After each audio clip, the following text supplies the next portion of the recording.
religious movement. The medieval period in India further development of new religious idea. The period of study saw various religion development and the emergence of religious teachers who laid great stress and devotion to God. Their profession were caste-based and decided at birth. The lower caste were denied privilege and are not allowed to enter temples. Some people tried to escape this social discrimination by converting him to Buddhism and Jainism. As they preached social equality during the medieval age, some religion thinkers revived the idea of bhakti devotion. As mentioned in ancient texts like Purans and the Bhagavad Gita, Bhakti saint preached to about devotion to a personal God and to teach in local languages. Therefore, they had a large following among the common people. The Bhakti movement in South India.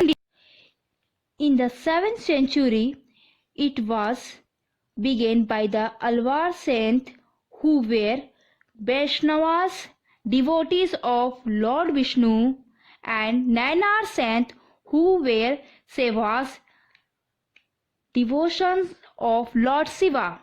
There were 63 Nayanars who belonged to different caste backgrounds and 12 Alwars who came to equally divergent background. Most of them to be belongs to the so-called lower caste. They were sharply critical of Buddhism and Jain and preached about iron love Shiva and Vishnu. The Nayanars and Alwars went to place, composing executing poems in praise of the deities and set them to music. This sent promoting caste equality, which helped to reduce social evil. The Nayanar and the Alwar saint composing and hagiography, biographical hymn in praise of Alwar and Nayanar saint. Devsam and Divya Prabandhan are the collection of hymns, and Nayanars and Alwar saint respectively. Sankaracharya. Adi Sankaracharya was born in the 8th century in a village of South India. He preached Advaita philosophy, which means understanding and uniting with the universal soul.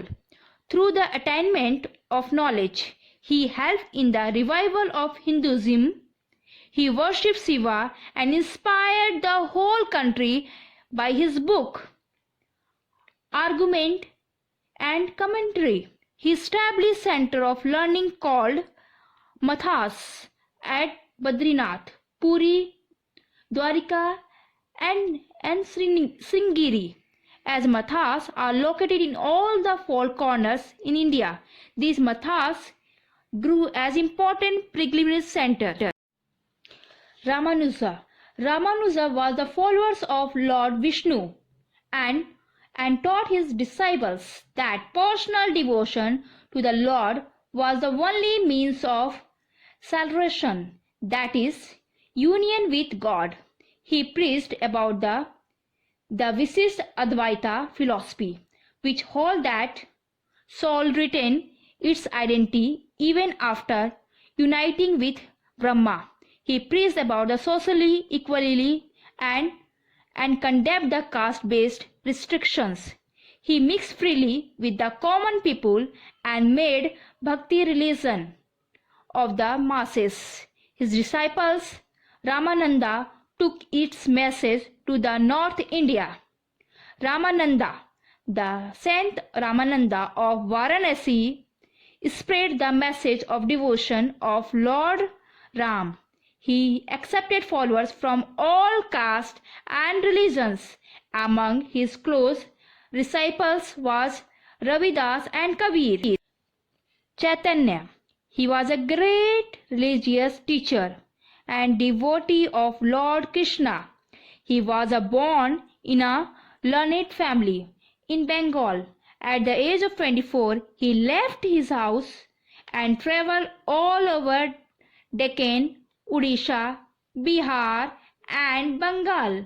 He sang devotional songs and danced in the praise of God. People of all caste and religion gathered around him. Chaitanya composed hymns praising Lord Krishna and popularized musical gathering called Kirtan. Mirabai. She was a Rajput princess and devotee of Lord Krishna.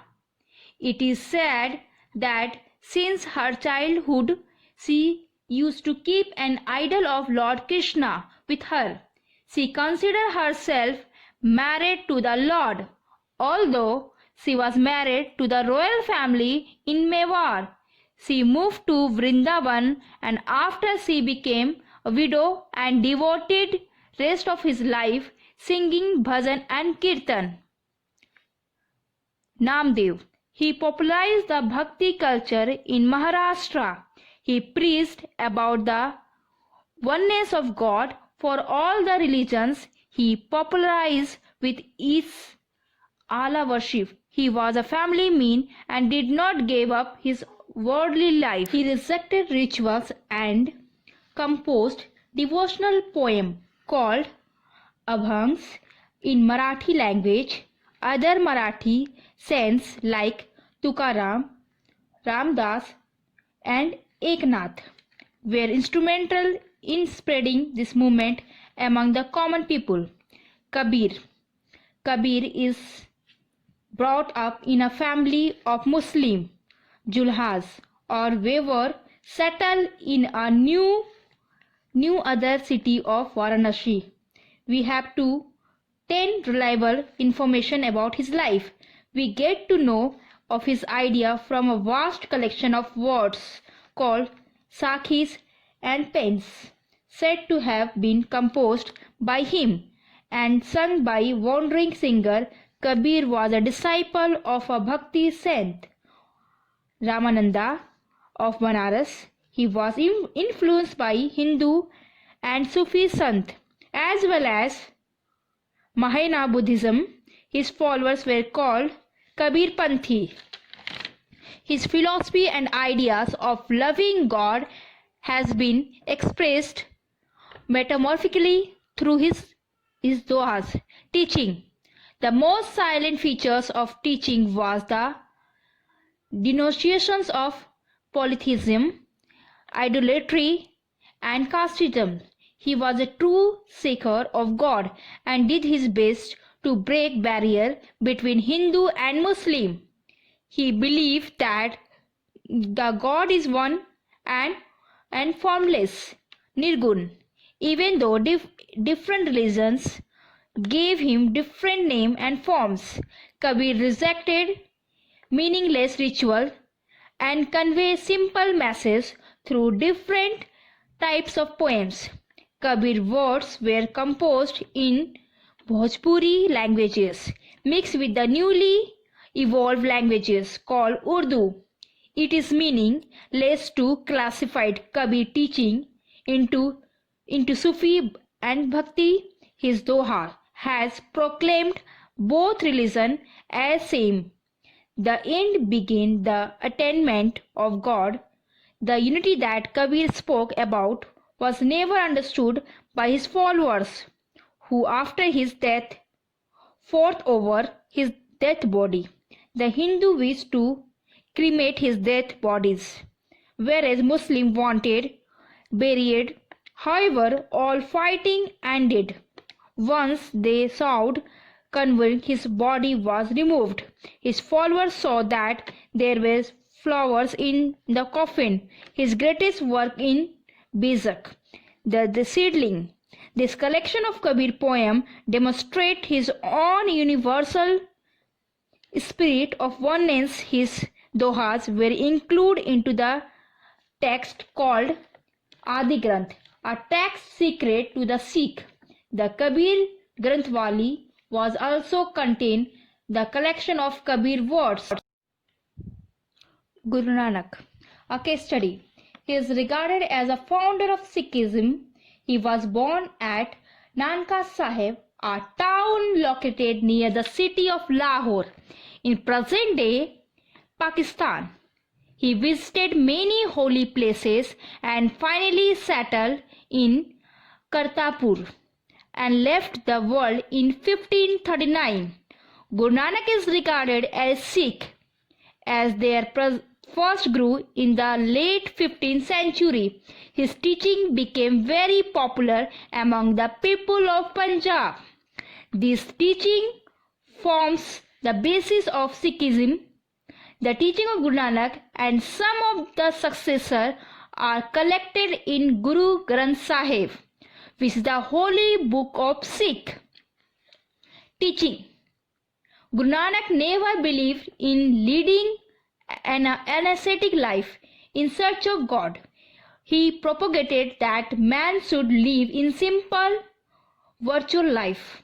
One should never oppress the poor and the needy to fill on coffers. He rejected caste discriminations, idol worship, and meaningless worship. He stressed on the purity of character and conduct and the need of the Guru for guidance. He also allowed women to join the order. He praised that God is without form and His will is expressed through the Guru words.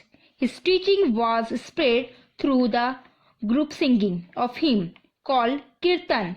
The devotee gathered in building called Dharamsala. The Dharamsala usually had a community kitchen called Langar, where people from all sections of the society could eat together. Dharamsala later developed into Gurudwara. Sikh Gurus. Guru Nanak was succeeded by 9 Guru. Guru Nanak selected his disciple Lehna to succeed him as the Guru, became known as Guru Angad Dev. The other 8 Guru was Guru Amar Das, Guru Ram Das, Guru Arjun Dev, Guru Har Gobind, Guru Har Rai, Guru Har Kishan, Guru Tegh Bahadur and Guru Gobind Singh. Guru Ram Das, the 4th Guru, the greatly respected by the Emperor Akbar, who granted him a land on which the famous shrine Harmandir Sahib was later built. Guru Ram Das's son Arjun compiled the Adi Granth containing verses by the first 5 Guru and some other religious teacher like Kabir. With some later addition, this book came to be known as the Guru Granth Sahib. Guru Arjan was executed by Jahangir, which made the Sikh hostile towards the Mughal. Later, during Aurangzeb rule, the 9th Guru, Guru Tegh Bahadur, was executed for defending his faith.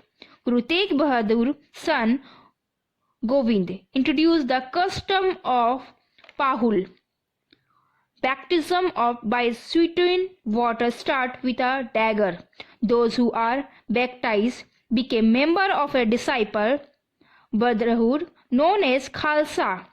They were ordered to help the needy and helpless and never to show their back to the enemy. Every member of the Khalsa had to have 5 distinctive things on his person. These were Kes, Kirpan, Kangha, Kara and Kacha. They were popularly known as 5 Kej. After Guru Gobind Singh, the holy book Guru Granth Sahib came to be regarded as Guru and its message was bench spread by the Khalsa.